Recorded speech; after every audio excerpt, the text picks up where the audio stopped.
May I now give the floor to His Excellency Mr. Emmanuel Macron, President of France. Mr. President, you have the floor.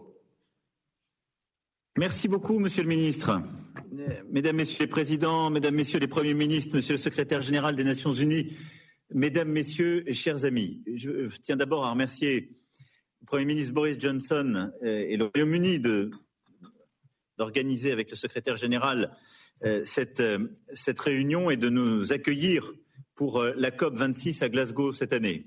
Je pense qu'on a tous clairement en tête l'importance de cet agenda, alors même que dans quelques semaines, les États-Unis d'Amérique organiseront un sommet important le 22 avril et je salue John Kerry, que j'aperçois à l'écran, qui fut sur les fonds baptismaux de l'accord de Paris et, si je puis dire, un résistant durant les 4 années qui viennent de s'écouler. Et donc nous sommes tous heureux de retrouver pleinement les États-Unis d'Amérique autour de la table. J'ai 3 messages tout simples à partager avec vous qui sont en ligne avec tout ce qui vient d'être dit. Le premier, c'est que très clairement, nous avons pu établir ces dernières années que la lutte contre le changement climatique et pour la protection de l'environnement est clairement une question de paix et de sécurité à part entière. Je ne reviens pas sur tout l'agenda de suivi des accords de Paris et ce que nous discuterons sans doute en virtuel le 22 avril, puis à Glasgow, et les objectifs qui sont les nôtres à l'égard des générations actuelles et futures. Mais très clairement, le lien entre climat et sécurité, s'il est complexe, est indéniable, en quelque sorte inexorable. Et au-delà même de ce qui peut être écrit, sur les 20 pays les plus touchés par les conflits dans le monde, 12 font également partie des pays les plus vulnérables aux impacts des changements climatiques. Dans le Pacifique, à défaut d'action résolue d'adaptation, les habitants de certaines îles n'auront d'autre choix que de quitter leur terre. Et nous avons appris ces dernières années combien les conséquences des désertifications, de la réduction des réserves halieutiques, comme des possibilités d'établir des cultures stables, conduisaient à des conflits. La zone du lac Tchad en est la parfaite illustration, qui a subi des migrations, et une large partie de la conflictualité, au-delà du fait terroriste islamiste, a été nourrie par des migrations forcées par le changement climatique. Il en est de même du succès de Boko Haram dans la région et du changement d'usage de certaines terres dans le nord-est nigérian. Et donc très clairement, nous voyons les conséquences dans toutes ces zones d'un agenda climatique non maîtrisé sur l'insécurité et en quelque sorte sur la naissance de nouveaux conflits, mais aussi sur un agenda, et je sais combien il tient à cœur à notre secrétaire général Antonio Guterres, celui des déplacements de population, des migrations subies et donc des réfugiés. Les réfugiés climatiques sont de plus en plus nombreux. Les réfugiés climatiques sont en train aujourd'hui de devenir les premières cibles de la pandémie et de la crise alimentaire. Et nous voyons bien, en quelque sorte, le cumul de tous ces agendas. Et très clairement, un échec sur le front du climat s'après les efforts de prévention des conflits et de consolidation de la paix. C'est pourquoi je soutiens totalement l'initiative de saisir ces enjeux au niveau du Conseil de sécurité dans le cadre de son mandat de maintien de la paix et de la sécurité internationale. L'action du Conseil doit être guidée par la nécessité d'atténuer les effets du changement climatique sur les populations et ses conséquences sur le développement des conflits. Cette action doit être conduite dans le cadre d'une diplomatie climatique multilatérale efficace et en nous dotant aussi d'une palette d'outils à disposition. Après un événement climatique extrême, il faudra des mesures d'urgence qui sont humanitaires pour sauver des vies, assurer la sécurité, fournir aussi des moyens d'une reconstruction durable. Et dans d'autres cas, il faudra aider des communautés à s'adapter face à la montée inéluctable des eaux, la dégradation des sols. Il faudra aussi anticiper en dotant, par exemple, les petits producteurs de mécanismes d'assurance pour leur permettre de redémarrer une activité économique.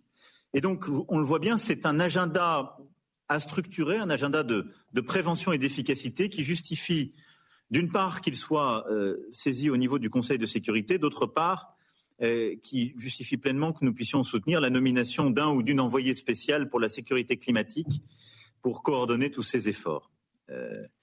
Je ne verrai que des avantages à ce que le secrétaire général fasse rapport chaque année au Conseil de sécurité sur l'impact du climat sur la sécurité internationale pour anticiper, alerter, faire de recommandations et nous permettre de jouer notre rôle. Deuxième remarque, c'est que face à ce multiplicateur de menaces, il nous faut agir efficacement prendre nos responsabilités, chacune et chacun, et en particulier dans 3 régions qui me semblent tout spécifiquement vulnérables, et où l'agenda multilatéral doit s'articuler avec l'agenda régional et prendre une forme sans doute plus adaptée.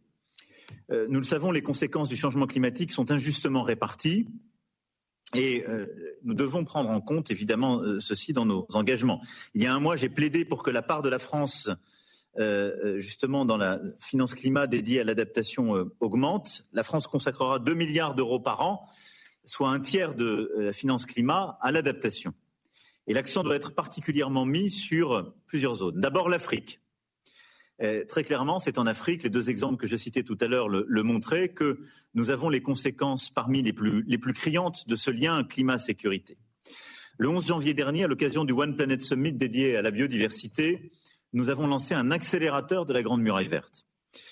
La Grande Muraille Verte est une initiative qui existe depuis plus de 10 ans aujourd'hui, qui regroupe 11 États du Sahel, et je salue tous mes amis sahéliens que j'aperçois ici aussi, 11 États du Sahel, avec un objectif de restaurer 250 millions d'hectares de terre pour l'agriculture et de créer 10 millions d'emplois, tout en séquestrant 250 millions de tonnes de carbone, ce qui serait une contribution remarquable de l'Afrique aussi à la lutte contre le réchauffement climatique.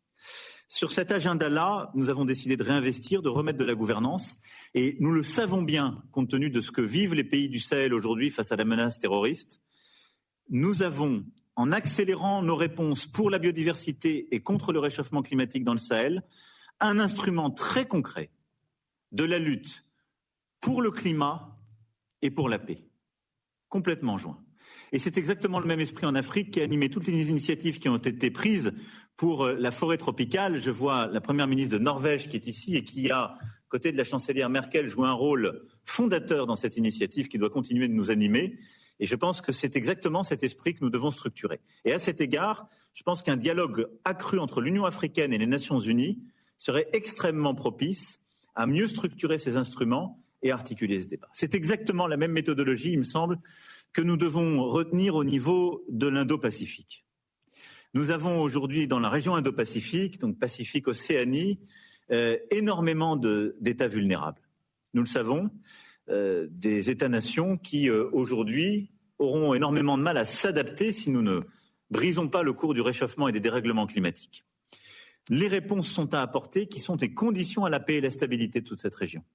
Et nous devons les apporter dans un cadre multilatéral, sinon l'anxiété climatique, les troubles climatiques viendront durcir une situation géopolitique que nous connaissons et seront en quelque sorte les instruments d'une diplomatie de l'adaptation climatique qui créera les guerres des prochaines années, en proposant des repeuplements, en proposant des aménagements à la main de l'un ou l'autre grand État souverain de la région. Troisième point, c'est l'agenda dans l'Arctique, qui sera l'un des enjeux majeurs des prochaines années et qui sera là aussi un enjeu climatique et géopolitique, mariant les réponses qui devront être les nôtres pour prévenir, accompagner le réchauffement qui est aujourd'hui à l'œuvre et éviter les tensions géopolitiques qui sont en train de naître dans cette région. Je voulais insister sur ces 3 régions qui sont des théâtres très concrets d'une plus grande réimplication de la communauté internationale et du besoin de Nations Unies et d'un agenda multilatéral pour éviter des conflictualités nouvelles. Enfin, la bataille contre les fléaux du XXIe siècle doit aussi être le ferment d'une unité retrouvée du Conseil de sécurité. La pandémie nous a montré la réconciliation de la lutte pour la santé mondiale, pour la biodiversité et pour la lutte contre le dérèglement climatique. Je crois qu'il en est de même en y adjoignant les sujets de paix et de sécurité.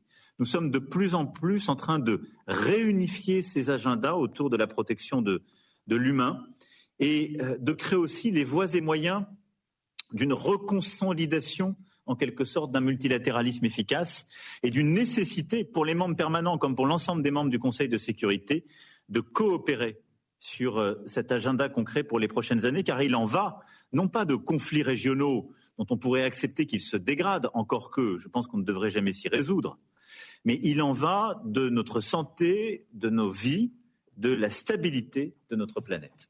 Voilà les 3 remarques que je voulais partager avec vous, avec une conviction, c'est que le rôle des Nations Unies et du Conseil sont sur ce sujet sans doute encore plus important aujourd'hui qu'hier, et que nous sommes face à une accélération des temps qui, au fond, unifie ces agendas. Et je voulais simplement vous dire combien la France, à vos côtés, y serait profondément engagée.